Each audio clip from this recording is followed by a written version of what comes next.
Hey guys and girls, I'm back to work on the F-150. Got the parts in. It's kind of windy out here today, so there's going to be some wind noise. I kind of got this set up so this thing won't roll downhill once it takes a load. And I'm trying to do the bare minimum of just, disconnecting everything, right? So I got this up here real high. That way it's not as sharp of an angle and hopefully it won't hit anything. So we're gonna try to just go up without disconnecting everything on this whole damn truck, if we can avoid it. So I gotta get the motor mounts and gotta get these transmission mounts. These mufflers were leaking on me, but I'm gonna just go ahead and lift on it, and if they bend a little bit, so be it. That's not the end of the world. It's gonna bend at the pipe, I'm thinking, right? Well, I don't know. I should disconnect it because I don't want it to bend my headers. So I'll disconnect it. Damn, that's extra work. But anyways, it's got to be done. Since it's gonna be disconnected when I get this baby running, we'll run it open headers a little bit, let you hear the 302 scream. So I'm gonna get started on that. I'll bring you back when I got more done, because it's gonna be a lot of back and forth to the toolbox. Let me show you those new parts.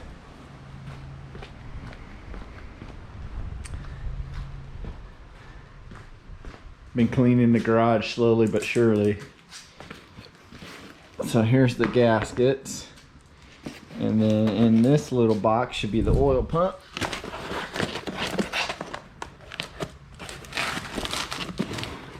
Well, how does it open?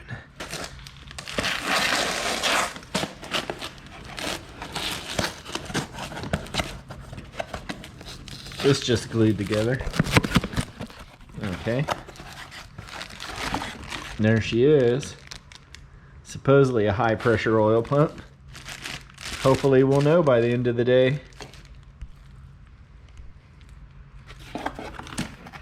Got some gaskets in there. God forbid it leaks oil inside the oil pan. That'd be the only place it doesn't leak. And then this, just like the other one, should be the new pickup tube. That way we don't have any question as to whether the pickup tube is clean. There it is. Now you can see exactly the problem. This baby's down in there like this, and this baby's like that, right? Bolted up, either like this or like this, I'm not sure, but that's what's going on inside the oil pan, and that's why we can't get it off of there so easy. So first step's getting everything taken apart. And we're not there yet. So that's where I'm going. I'll bring you back when I got something done. On this F-150, I got the motor mounts off. I started pulling up on the engine and it just moved a little bit. I got the transmission mount disconnected. The transmission's still connected to the engine, and there's nothing on the back of the engine that's going to come close to hitting that I can see. I got the transmission shifter linkages disconnected, and I have the headers disconnected. I don't think the transmission lines are going to complain too much. They can do a little bit of flex the way they are, but we'll see if we can get a couple of inches. You can see the oil pan's not connected, but it can't quite come out yet. So we're gonna go ahead and lift on it a little bit and then pick it up, look around, lift on it a little more. You can see I went up about that much, just enough to make sure everything was loose. And this transmission linkage is still pretty loose, So I'm not gonna worry about that unless it gets in a bind. Like I said, I'm going up real slow. So I don't think anything else is gonna be a problem. It'll flex at that U joint. So hopefully we can get it up high enough that way. Anyways, do some up and down and jacking up on it a little bit. And I'm gonna do the time-lapse recording on that.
Okay, as you can see, I got the engine jacked up out of there pretty good. Didn't break anything that I know of, not yet. I did get the oil pan off. I don't know if you could see that on the time lapse or not, but we got a little bit of carnage. I don't know how bad yet until I take a look at the bottom end of the engine, but here's the pan. We'll try to get it in the light so we can see. I should just drain this oil in the oil pan. And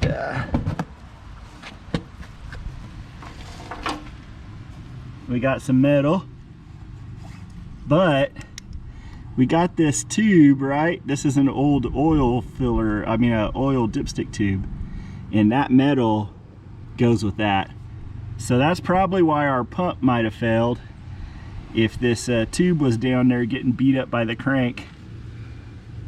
I'm seeing a little bit of sparkly stuff, which might be bearing material, but not too bad, to be honest. All this flat metal, it's gonna be this.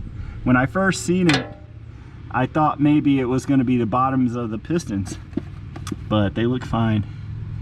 So, okay. We're dealing with that. We'll get this thing cleaned up. Not too much sludge, really. Not like you would think. But, you know, we get some high RPM shifts in there once in a while. Let me bring your camera in under the truck. You could look at the bottom end with me. There it is, way up there. But there's so much stuff in the way, I don't know how I'm gonna get in there.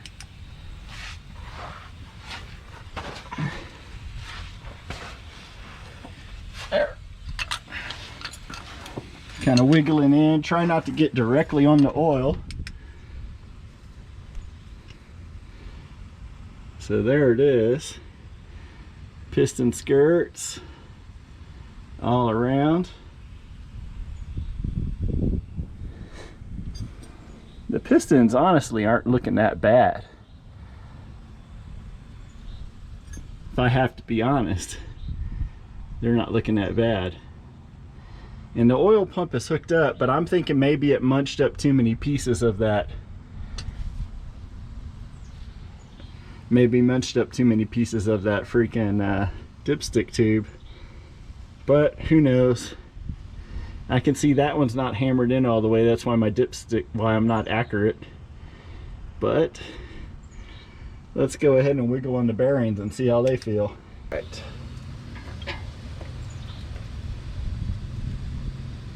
Kind of loose. Don't know how many miles are really on this motor.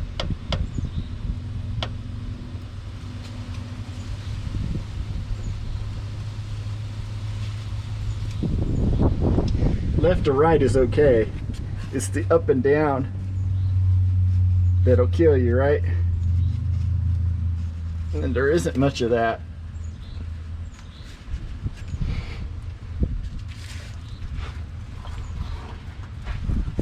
Let's see.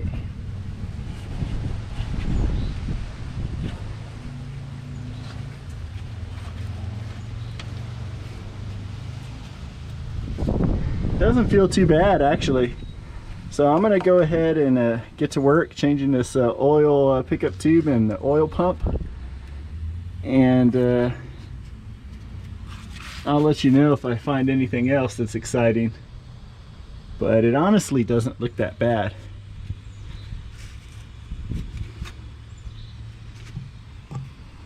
Got the oil pump and oil pickup tube off. And first thing I'm going to do is compare. This is the actual thing that drives it, comes out of the bottom of your distributor.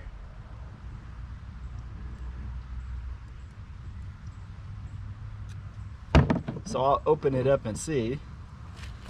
But first, do we have the same one or not?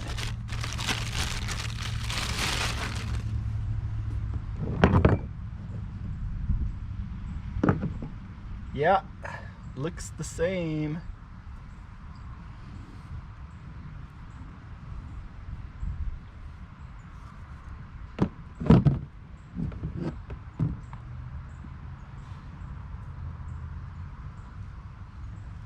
Okay.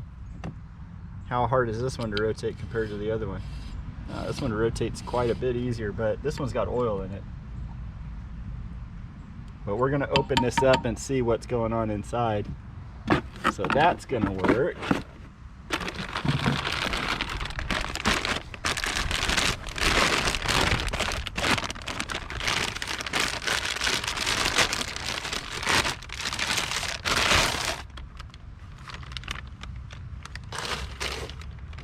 Okay, the pickup tube. Yeah, close enough. Different kind of screen on this one, unless, nah, that hasn't failed and molded onto it. So this screen's not exactly clogged up, but it's not exactly clean either. So I'm gonna take this apart and see what's going on inside. Looks like 7/16 or 1/2 inch. I got seals here.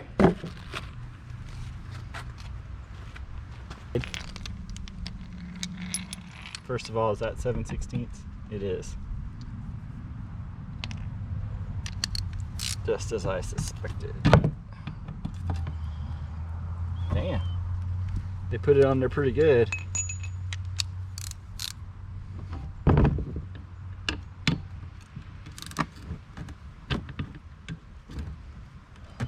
There we go.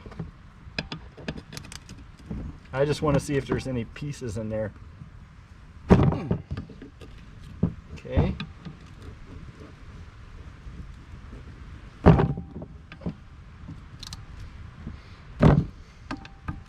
Pieces of that dipstick tube. There's no core charge on this, so might as well open it up and see. And then I'll probably call it for today. Put this baby together tomorrow.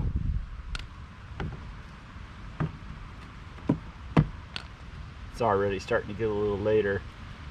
I might go ahead and put the tube in and then let the engine down a little bit. Nah, I shouldn't do that.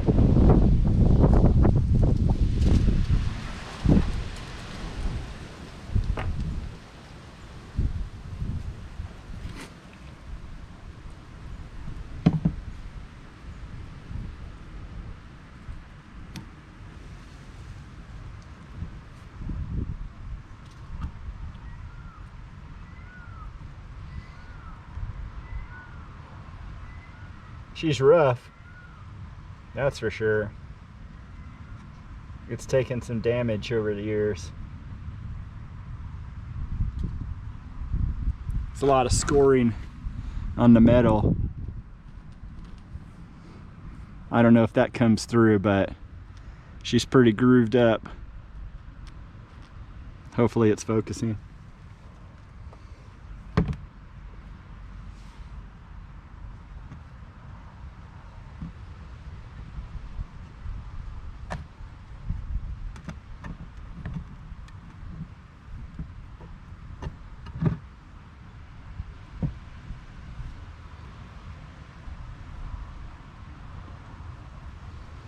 There's like grime in here.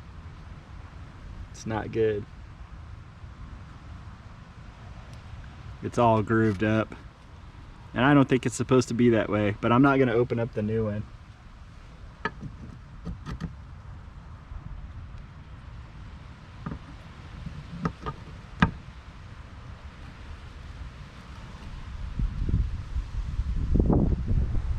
Okay.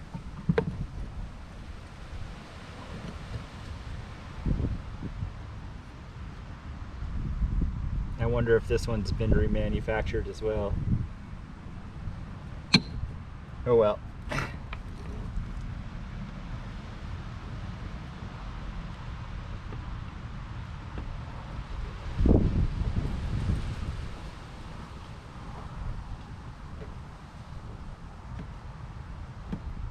Oh, it looks like this plate only goes on one way, but what do I care? I'm just gonna put two, actually that's a pretty nice plate to use for something one day. So I'm gonna keep these bolts in this plate and throw the rest of this crap away.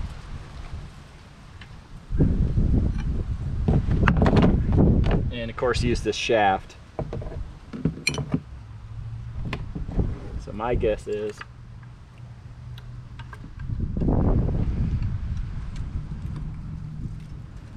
that sucker was hard to turn because it was starting to wear out. So I think we probably caught everything in time. So I feel pretty good about what we've done here today. I'm gonna assemble this one to the new pump and maybe I'll put it up into place. Maybe not. But I'll bring you back for the reassembly stuff. If I decided to go ahead and put that oil pump under the truck and bolt it up and then check the fitment. That way all I got to do tomorrow is start putting everything back together. So you can see the new oil pumps there. You can see the shaft up there. I put some grease on it and rotated the engine to make sure that it was fully engaged. So we're gonna go with that and hope for the best when we put it all back together. The engine, I couldn't see any damage in the cylinders when I rotated the engine, so I think we're still good to go. At least on the bottom end it looked good. None of the piston skirts are broken or anything like that. So last step for tonight, I'm gonna go ahead and spray this crud out of this oil pan.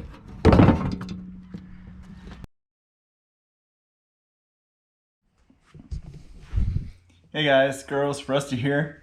We got this oil pan as clean as I could with you know, various chemicals.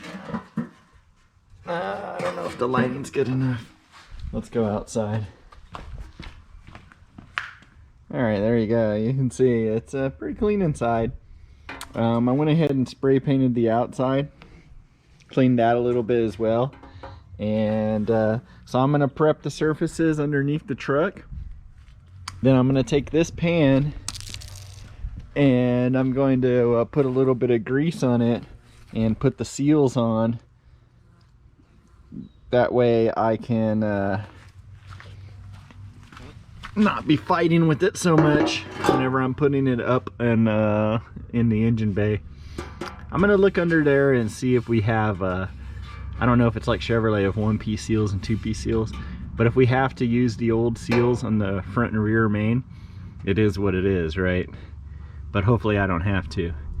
And with any luck, I'll finish this before it's too long and we'll be able to start putting everything back together, put the engine down. I got to go get some oil to fill it up with oil And I got some spark plug wires that came in for the Fiero because one of those is burned. And then yeah, we don't want to be leaving it like this for extended periods of time. If this starts to leak down, which it obviously didn't overnight, it's still all the way up there hitting the hood, so that's good. Did the transmission leak down? No. Looks like I got good hydraulics on my tools here at least. Anyways, we're gonna try to get this baby back together and running, and hopefully making good oil pressure before the end of the day. So I'll bring you back once I got something going on. Well, I got the oil pan, you know, a couple of bolts in it holding it up hand tight. So next we're gonna start bringing this motor back down, and I'll set that up on the time lapse, but I'll show you. You can see the oil pan's up into place. So we're gonna start coming down on it. I'll have to change the transmission mount later. I noticed that's not perfect, but it's not totally broken. But it's not good either. But thankfully it's just a 302, so it doesn't have the freaking torque to go ripping everything to pieces.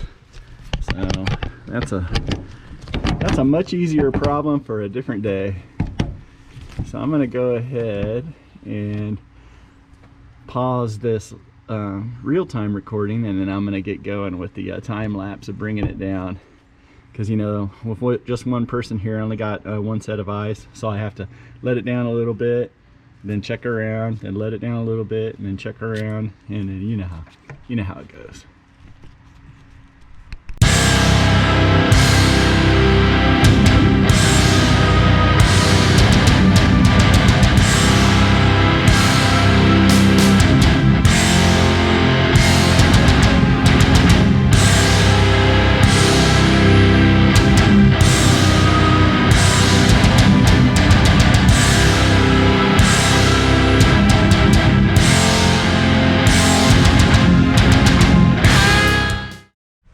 Okay, well, the good part about not actually removing the engine is that when you start lowering down on it, if everything stayed in place, it kind of just falls back into place where it's supposed to be. So that's the situation here. And so now all I have to do is reverse all the hard work that I did. But it fell back down on the motor mounts where it's supposed to be. The transmission's lined up. All we have to do is worry about that power steering line, and we're gonna have to get oil before we could start it, and we're gonna have to get new gaskets for the exhaust, but I want to kind of fix that. But I'm gonna just put new gaskets on it for right now, and then later I'm gonna put the mufflers in all the way at the back instead of underneath the cab, so it'll be quieter. This is where the mufflers are currently. I'm just gonna put a section of pipe right there, and then that'll look a lot cleaner. But for right now, we can just run it without hooking the headers up. It'll be louder, but it won't be super loud because it's got those gaps. It still tries to go to exhaust. But anyways, I'm gonna get this all tied up, and I'll bring you back whenever we're running it. And it might be today or it might be tomorrow. I don't know if I'm gonna get to the store to get the oil and spark plugs, but I probably will. I'll probably take the C10 out. It's over here. It's been a day and a half, 2 days since I drove it. So I'll probably take the C10 out and go get the parts and then come back. Anyways, we're doing good here, so I'm gonna keep it going. It looks like I'm for sure gonna finish today. All I gotta do is put the bolts back on the pan, really. Then I can hook the transmission linkage back up and get it off the ramps, and it would be a lot easier to work on then on the top end. I got hose clamps here, so I'm gonna have to get transmission fluid for the power steering. Ford power steering takes transmission fluid, and some oil. Although it looks like I do have, it's about 2 quarts. I might have about 4 quarts here. That's 530, that ain't worth the hell. That's ATF, that's a little bit, probably not enough. I might have enough laying around here that I can get it running, but it'd be better if I just got a fresh 5 quarts of oil. So I'm gonna get on that. and I'll bring you back whenever we are ready to turn it on and see what kind of pressure we're making. And then after a little while, we'll go test drive it too. Well, we got the oil pan bolted in. I went ahead and put about, I put a gallon of oil in there. And I had this 1540 standing by, so I got another gallon here. So I definitely got enough oil. So what I'm gonna do is I'm gonna go ahead and crank it without the ignition and see if we make any oil pressure, and then see if I hear anything that sounds wrong, because it's gonna be kind of loud without those headers fully connected to the pipe. So I won't be able to hear anything if there's any major current clanking and booming. So first I'm just gonna crank it, and then you can watch that oil pressure gauge along with me and see if it makes any just on cranking. Oh, I can't crank it, this one, without power.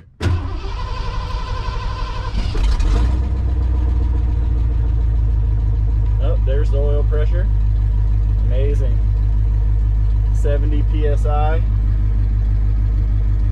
That's what I'm talking about. And it's not too loud at idle, so I can hear stuff.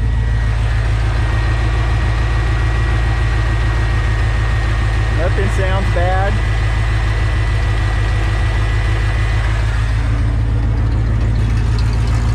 I'm checking to see if I'm leaking any power steering fluid. Not yet. I'm just gonna rock the wheel left and right a little bit and see if the oh, it locked. I don't have the key in it right now, so I can't put it in gear or anything, but that sounded good. It got a glare, but there you go.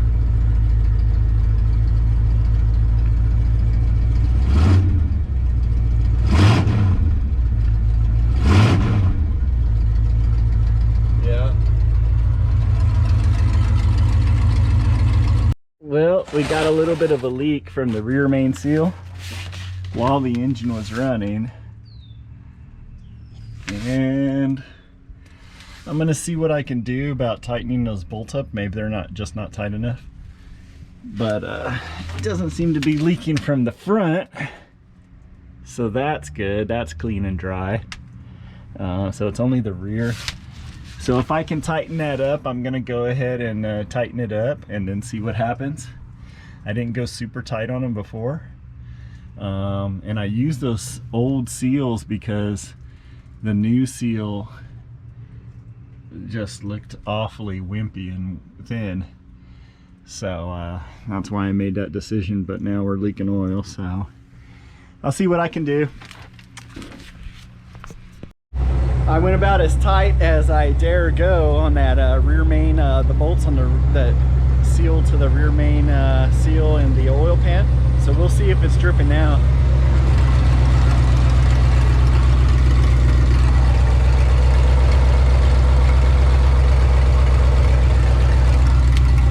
Doesn't appear to be dripping. I'm gonna hook up the GoPro here, although I'll be able to see it, and I'm gonna rev up the engine a couple of times, and we'll see if it's leaking.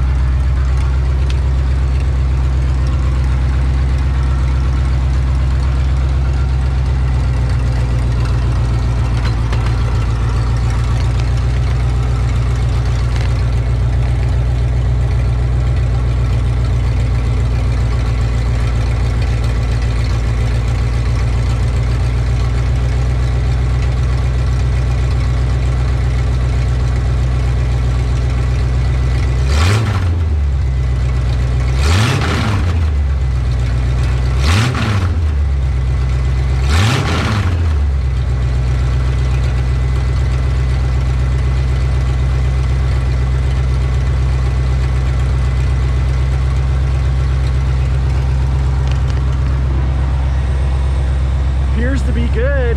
I'm gonna go ahead and roll it down off the ramps and move the power steering back and forth so we can see if power steering is gonna leak. Now I'll fix that fan shroud next, but yeah, that's not seeming too bad to me.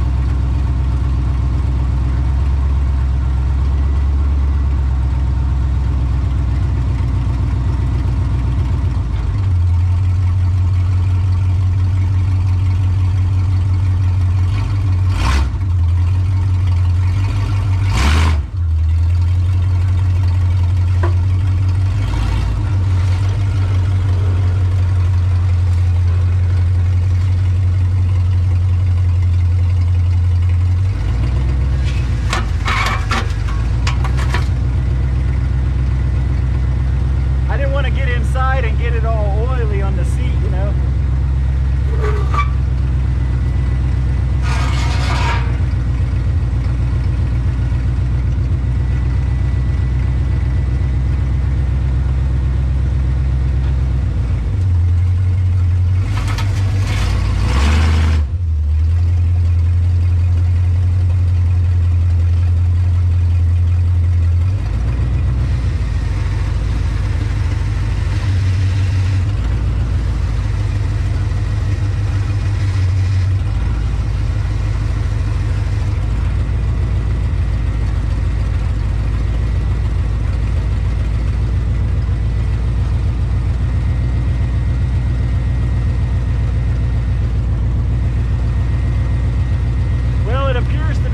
Good. I'm going to go ahead and test drive this thing, but I think this is going to be the end of it, of the video. So thanks for watching. It seems like we got through it. I'll update on the description of the video what the oil pressure is going, you know, down the road once the engine heats up. But I expect it's going to be at least 40, 30 at minimum, which is going to be acceptable. And at stop, with my foot on the brake, it's got to be above, it's got to be like 20, 15 minimum. Otherwise, there's more problems than I thought.